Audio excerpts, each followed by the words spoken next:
দিয়েছে আল্লাহ বলি তেলাওয়াত বন্ধ করার সঙ্গে সঙ্গে তিনি একবার বলে উঠলেন সুবহানাল্লাহ। যেই ফজরে আযান হচ্ছে, মৃত্যু ব্যক্তি হাফেজে কোরআন আযান শোনার পরে তেলাওয়াত বন্ধ করে দিয়েছেন। আল্লাহর ওলি যিনি জীবিত, যিনি শুনছিলেন, যেই তেলাওয়াত বন্ধ করেছে, কি বললেন? একবার সুবহানাল্লাহ বললেন, বলেন সুবহানাল্লাহ। ও ভাই জানেরা, ও বড়রা, যুবকেরা, ও সোনার মানিকেরা, ও পিতামনেরা, ছেড়ে ফিরিন বাবা, দিনে ফিরিন।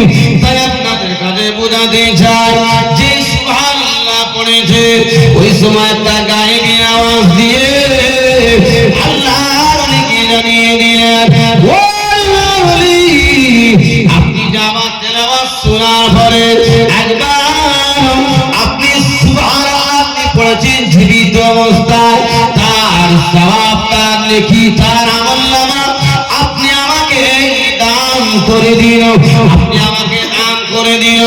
আর আমি মৃত্যু ব্যক্তি হাফেজে কোরআন, সারা রাত ধরে কোরআন শরীফ পড়েছি, এর সওয়াব, এর নেকি, এর আমলনামা আপনি আমার কাছ থেকে নিয়ে নেন। আল্লাহর ওলি তিনি অবাক হয়ে গেলেন, কারণটা কি? আমি তো একবার সুবহানাল্লাহ পড়েছি, আমার সওয়াব তো কম হওয়ার কথা, কিন্তু মৃত ব্যক্তি হাফেজে কোরআন সারা ধরে কোরআন শরীফ তেলাওয়াত করেছে, তার সওয়াব তো বেশি হওয়ার কথা। তিনি অবাক হয়ে তিনি দাঁড়িয়ে গেলেন।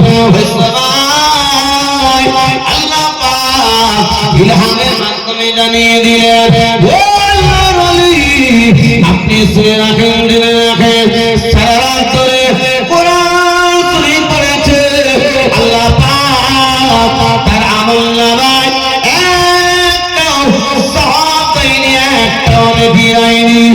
আর ওই বান্দা, ওই বান্দি আল্লাহর ওলি যিনি জীবিত অবস্থায় তেলাওয়াত শোনার পরে একবার সুবহানাল্লাহ পড়েছে, আল্লাহ পাক রব্বুল আলামিন তার আমলনামায়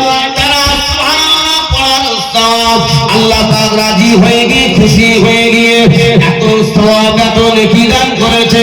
আসমান থেকে জমিন পর্যন্ত যত ফাঁকা জায়গা আছে, ওই ফাঁকা জায়গাগুলোকে আমার আল্লাহ পাক ওই বান্দা, ওই বান্দির আমলনামায় সওয়াব দিয়ে, নেকি দিয়ে আমার আল্লাহ তিনি ভরপুর করে দিয়েছে। আরো জোরে বলেন সুবহানাল্লাহ।